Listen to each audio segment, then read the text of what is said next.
to invite up Mr. Peter Stevens. Thank you, Peter.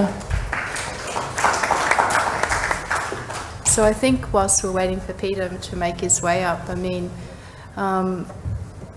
often I say to people not to feel ashamed if you need to actually seek professional help for how you're feeling.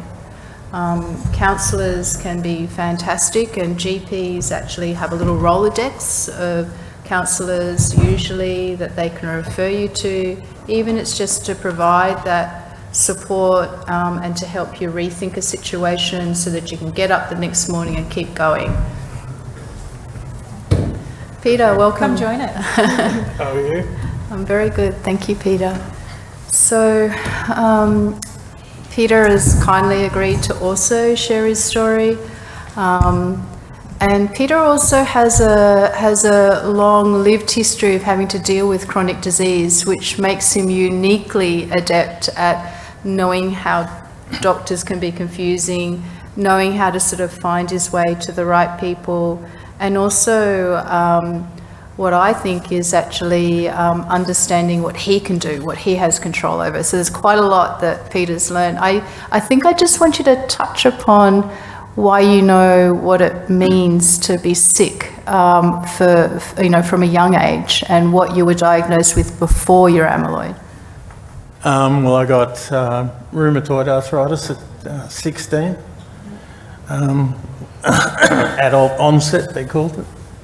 And just years of pills and reactions and, fusions. I've had my wrists fused, my feet fused. And then drugs causing liver flare-ups. I've had 4 bouts of pancreatitis, three shingles, 4 spine operations, 6 ablations. I've had just years and years of whatever. You've had the works, Peter. Oh my gosh. Yeah, reactions to drugs in my eyes and stuff, yeah. So you just take it as it comes. Can I ask, as an experienced healthcare consumer, one of the difficulties that patients have, particularly when they first become ill, is navigating the healthcare system. Do you have any hints and tips for those who are perhaps newer to the system and really having trouble? I mean, it's difficult enough to receive a diagnosis of amyloidosis, let alone have to navigate the healthcare system. I think you've got to, now the internet's really good, but endeavouring to get the best doctor you can, the best help you can. If something doesn't seem right, move on, get another one. If someone gives you a drug that, in 2 weeks' time you're going like, I don't feel well, go back to the doctor and say, I've had a number of times, I don't think it's it. And I go, well, I'm not taking it anymore because I can tell it's making me sick. Exactly. And then you find down the track somewhere on the Dr. Google, which we shouldn't all be looking at, and you see... Well, you can if you're... Yeah, you see with heart issues, and you shouldn't take... Well, I'm trying to think of the name of the pill. Shouldn't go if you've got amyloidosis. Well, when the doctor issued it, he didn't know, but I was right. They say don't take that drug if you've got amyloidosis. So it worked out well, but I just... I don't know, I'm pretty... My GP used to say, you're almost a doctor. I'm pretty... I like to know what's going on.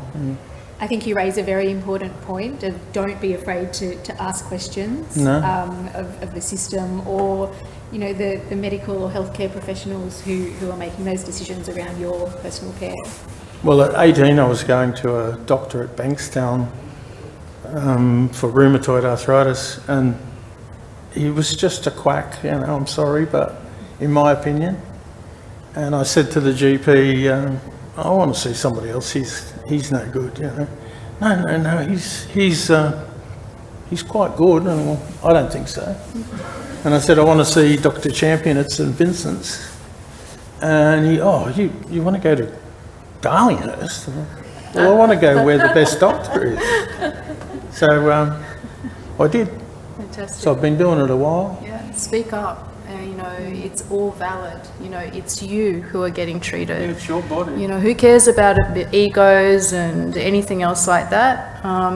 You're the one who's experiencing the doctor who was not actually looking after you or meeting your needs. Well, you go in the hospital and they go, oh, your blood sugar's up, I'm going to give you insulin. And I go, no, you're not. I throw up.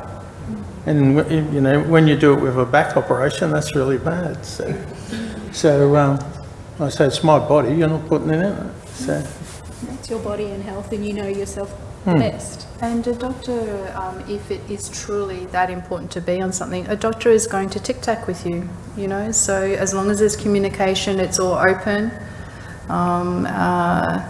then, the rationale sometimes is revealed for your side and the doctor's side, and then eventually the right step forward is going to be made. Yeah. I always say, I'm not a doctor. I don't know as much as you, but I can teach. I know me better than you. Yeah, exactly. That's all. So how did you come to finding out that you had amyloidosis? Around 2013, I got atrial fibrillation, and it just kept going on. I was just getting weaker and weaker, and I had 3 PVI ablations, then I had 3 AV node ablations. In the end, I had to have a second pacemaker with dual leads. And I'd gone from a tradie to 3 days a week in an office job, then I went to 2 days a week, and I was like, I just can't do this anymore. I think I was about to take the rest of the year off to try and get healthy, go to a gym or something, And my sister was looking after my brother he'd had prostate cancer, and he was a nurse at St Vincent's, and he was trying to get back to work, but he was falling over and having dizzy spells and less getting to work, and he couldn't get to work. He was determined to go, and she kept coming, they think he's got this, they think he's got that. And by this time my mother had passed from, or years before, my mother had passed from motor neurone, so I was starting to worry because my leg, couldn't get upstairs, and they said, they finally settled on what Terry has, and it was ATTR, hereditary, and she said, unfortunately, it's hereditary. We've got to all be tested. And I Dr. Google again, straight to that, and I looked at the 10 symptoms, and I had 8 of them. And I went, yep, that's it, betcha. So luckily my sister, who we all got tested, convinced the ladies at Westmead to run a test, not wait another 4 weeks, on me at least. And they came back and said, yep, you've got it. I thought, I'm pretty sure I don't want it, but I'm pretty sure I am, yeah. So if he hadn't have been diagnosed, I wonder where I'd be, And my other brother's now, he's got it. My 2 sisters are negative. My daughter is positive. My brother's oldest daughter's positive. I've got a son who's stubbornly hasn't been tested yet. And I've got I think they're watching in Florida, I've got a nephew in Florida who's getting tested in the next week or so, I believe. So we're all on the path. So at the moment, are you on treatment, and how do you think about the treatment that you're on? Well, it seems to be, without any obvious, I was plummeting really back at the end of 22, I'd say. And then I got on the eplontersen or whatever drug trial in April 23. And I've been on Vindamax for about a year. And I'd say I've plateaued, definitely. Actually, I have some reasonable days. I'm sure we all have not so reasonable days. And you can't tell, you know, especially the diarrhea and like that can just hit you. And so I have grandkids who, can you come to my, you know, class thing? And I go, well, we'll see how I wake up. Yeah. But sitting still, people say, you look like there's nothing wrong with you. And yeah, it's an illusion, but sitting still, I'm perfect. Yeah. It's getting up's the problem. Moving, certainly can't. I've had a lift put in at home. I've got a 2-storey house. And at Christmas we had a lift put in, which is, fantastic. Just, yeah, I heard, I think David say he couldn't get upstairs. And at night I'd look at those stairs and like, oh, man, you know. Or you'd leave a coat upstairs and you'd go, too bad, I'm not going to get it, you know. But now I just boom, up the lift and come back down. It's fantastic. Are there any other fantastic hacks that you can suggest to people?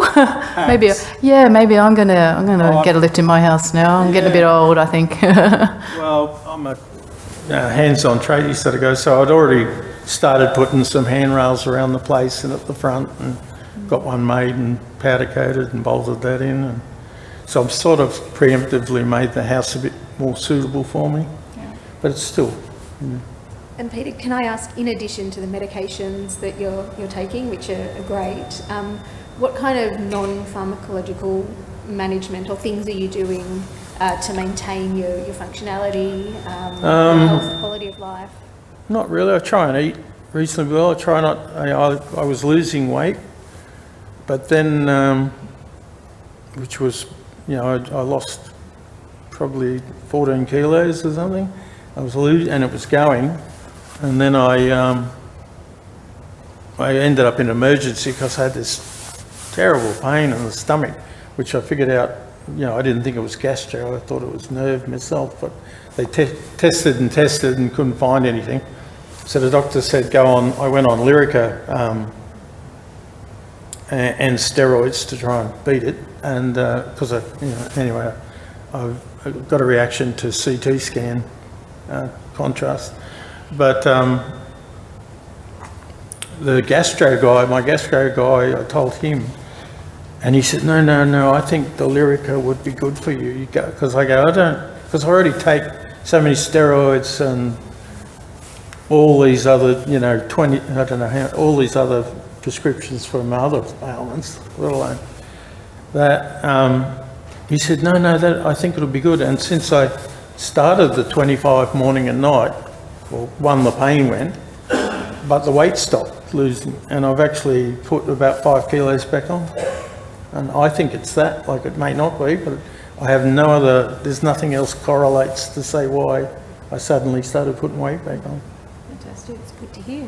But other than that, I can't lug around another 10 kilos. I watch my weight. They're trying to restrict me the other day to 1.2 litres, which I think is unacceptable.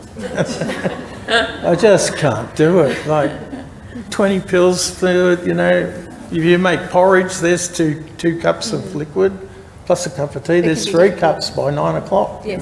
You know? Yeah. It's impossible. Well, Peter, we would love to speak to you all day. Sorry. But unfortunately, we're running over time. So I would really like to thank you for your time and sharing your experience No problem. with us. All right, thank you. Thanks for helping all of us.